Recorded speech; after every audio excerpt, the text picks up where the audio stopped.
have numbness or just tingling? Numbness. Yeah. So I'm going to be pushing in on your muscles a little bit, fairly gentle, but let me know if there's any kind of discomfort or relief of pain.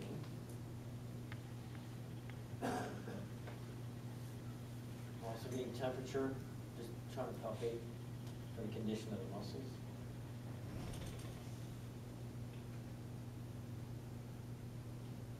Are you still currently having a headache? Mm-hmm. Every time you press, actually elevates slightly and then comes back. Elevates the discomfort? The headache, like Okay. on, off. You're So doing that. I'm palpating up into the paraspinals bilaterally. And is it just on the right side or left side? Well, just on the right side.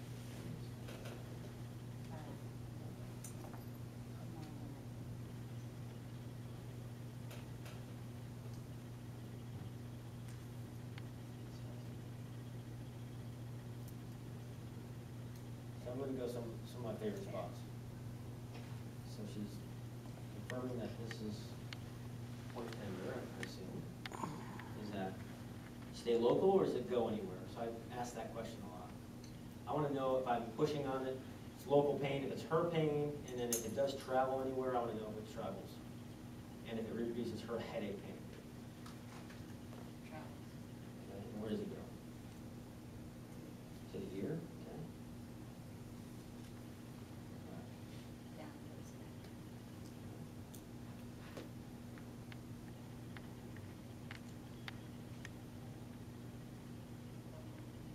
There. Yeah, it's going everywhere. That one's going everywhere. I saved that one for the last. I went and got rectus capitis posterior major. I got inferior oblique, which stayed local, and superior oblique muscle went everywhere. It's a very common muscle to reproduce headache pain. And it's been injected by Janet Travell. It's been shown to have referral patterns all the way to the same side orbit. So I know that one. And you should be able to palpate that because you should know where the TP of C1 is. You should know where that goes up to the inferior nuchal line.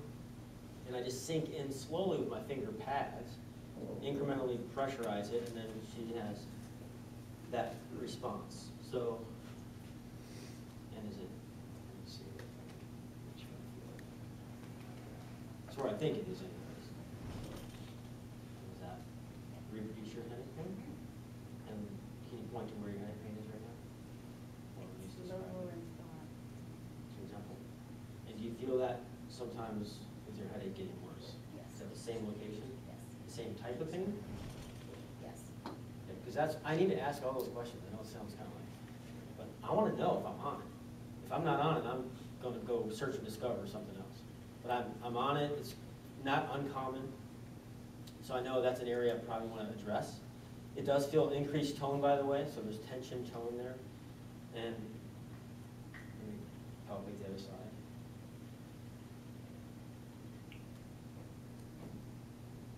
Definitely less tone over here.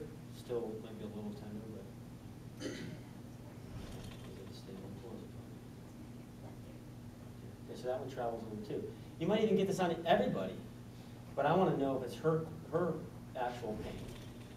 So reproducing her headache pain is important, and that's one of the elements that. Okay, so still have headache. So I'm going to distract it. If there's any change in that. Distracting the cervical spine. Any change?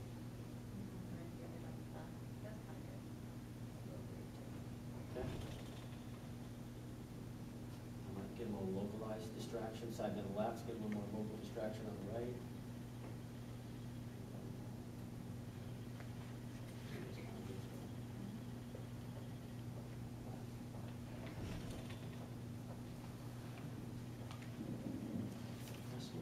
So I'm going to do like a Sperlings. You can do it standing, sitting, or supine. Don't like that. And where's the discomfort? Bilateral, but not like. Okay. And you know, I do this just gently because most likely if I do a quadrant test, compression test, and go backwards, side bend right, and compress, guess what? It's probably going to hurt it, right? So you probably know that, and I know that. I want to confirm it, but I want to be very gentle. I don't want to set her off. So I'm going to get her in that quadrant position like that.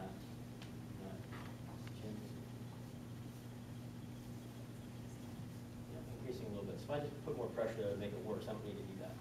Positive Sperling's test on the right.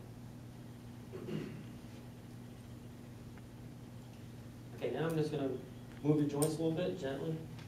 As I do that, you can give me some feedback as you need to. Any discomfort? No.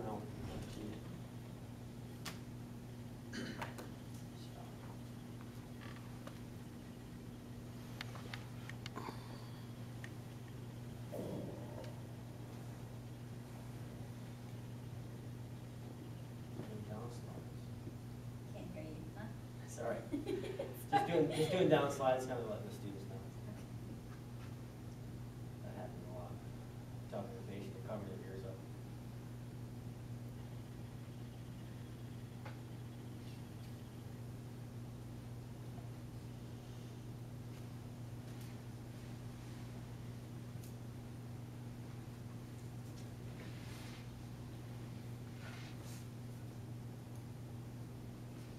Not real bad. Down slides weren't bad. I mean, a little stiffness on the left with down slide. Try the left slides. Looking at quantity and quality.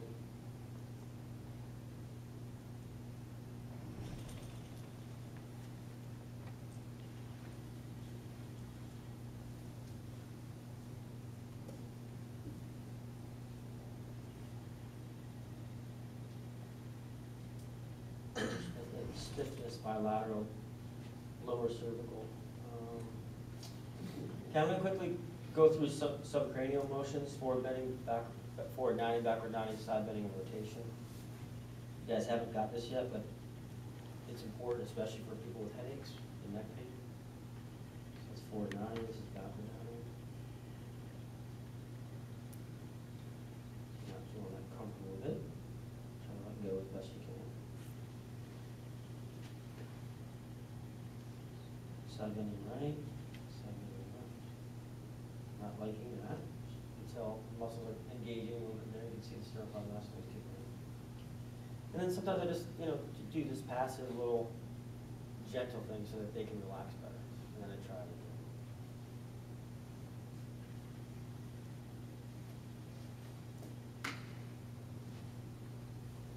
I do this long axis rotation. It's actually to check side bending, because when I rotate to the right, atlas should glide left. And I palpate for atlas, transverse process. So I rotate left, I should feel atlas gliding my finger to the right. I do that a couple times, just to confirm what I feel is that she's not gliding very well with atlas. Atlas is a pretty freed up bone. It should glide freely to the right and left during opposite rotation. So there's an impairment there. And then with AA rotation, I just side bend to lock down mid-cervical spine like this. Stabilize, and I rotate it to the left. She's limited with left rotation.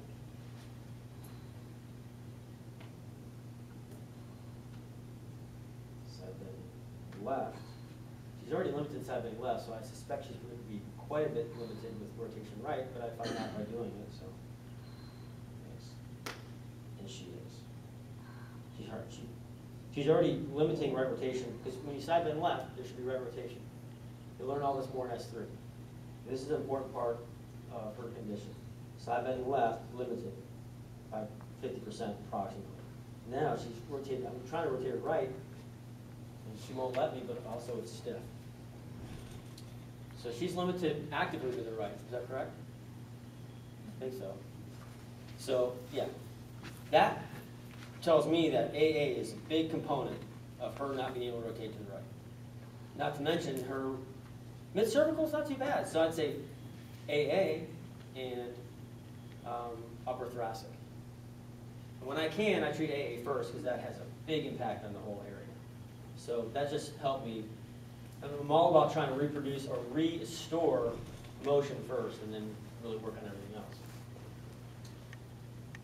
Okay, so that's the 4 tests for subcranial. So forward nodding was stiff, okay? Right rotation was stiff. So the left AA joint's not going forward during that. You're going to get this later on.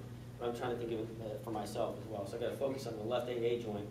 Because if I treat the left AA joint, it'll increase that capsular mobility. That'll produce better rotation to the right at AA joint. And then everything else. I'll look at squeezing atlas as well. Squeezing atlas to get it to side bend better.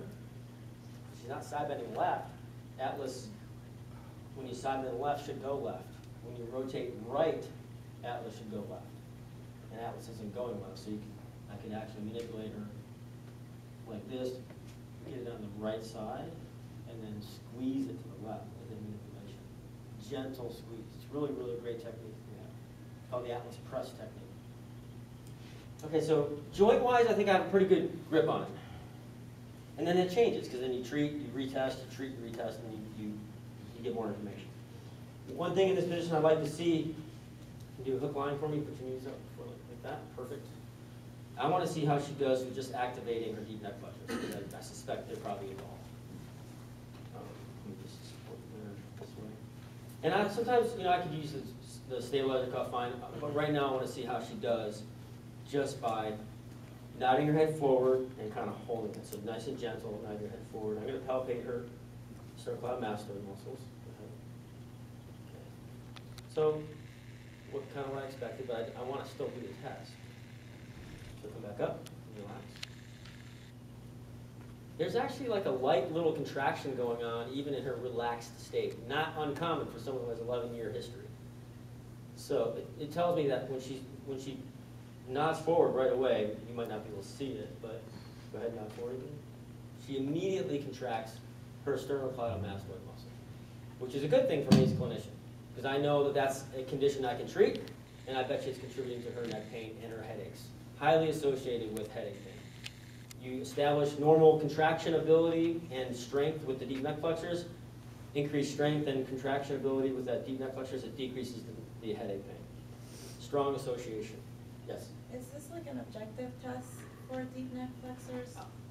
It's not really that objective, it's observational, so it's more subjective. However, if I were to do the objective test and that were to happen, which is what would happen, the test would be invalid. So if there's co-contractions of other muscles, it would just invalidate the test. So therefore I have to train her so that she doesn't co-contract other muscles and then test her. So that's why I clinically just do this test without the stabilizer cuff, quick and easy.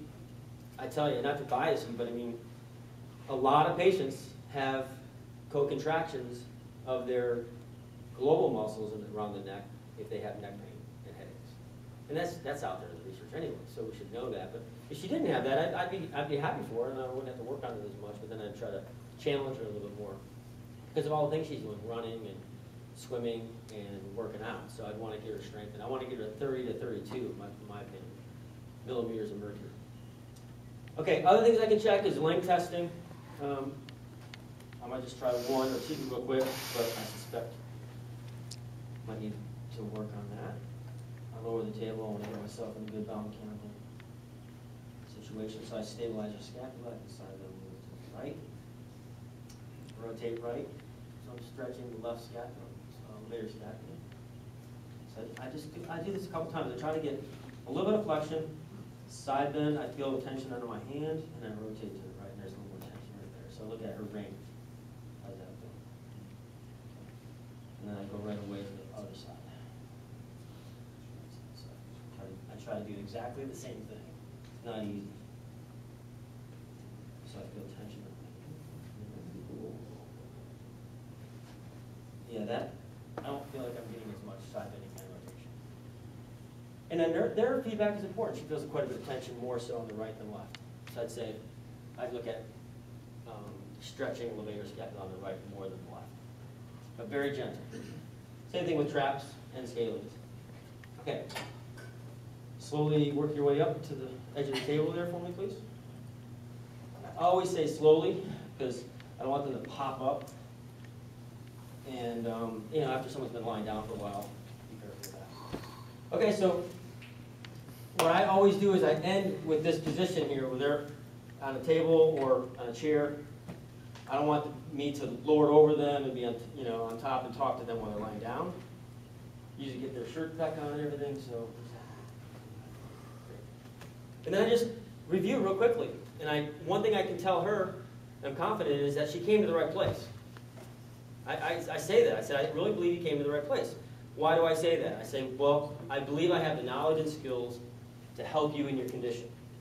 Now, since you've been having this condition for a long time, consider it chronic.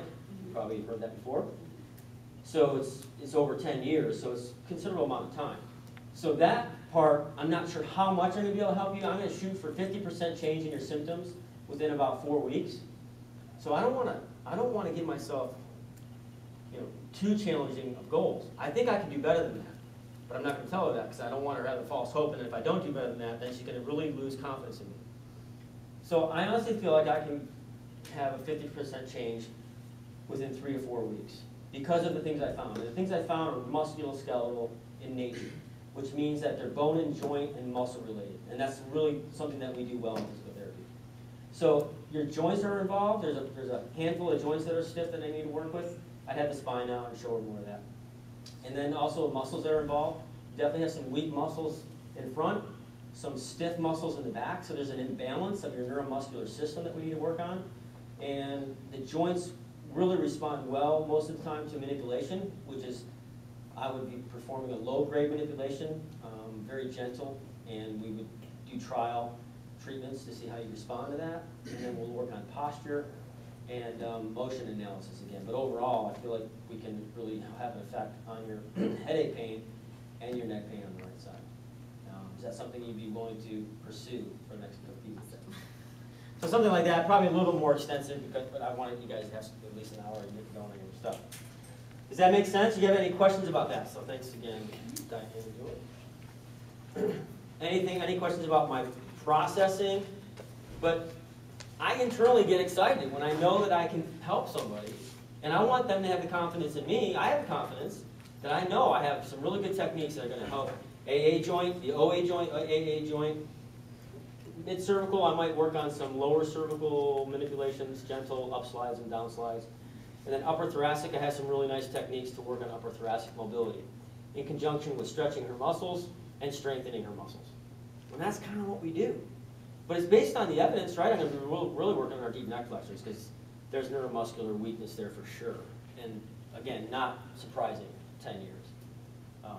I feel bad for her if someone hasn't got to her yet. I mean, Dr. Stambro obviously helped. With our situation here, it's kind of hard. I mean, you're so busy, and then you get in the clinic and you come out. But this is somebody who should be seeing a physical therapist for probably 2 months to get everything taken care of, or at least everything possible. And I really believe that more like 80 to 90% success outcomes with function and pain. Yes? So you're going to start with what you know specifically, and then are you going to go into, like, say, upper thoracic or any other area? Then will you address, like, any Good other question about the impairments? strategy. Number one, I would definitely want to manipulate C1 on C2 and Atlas press, because that's going to help. Why do I do that? It's because this small area really affects the mid-cervical and upper thoracic. So it affects a lot of stuff. If I can get in there and get it done, I'll do the best I can with it.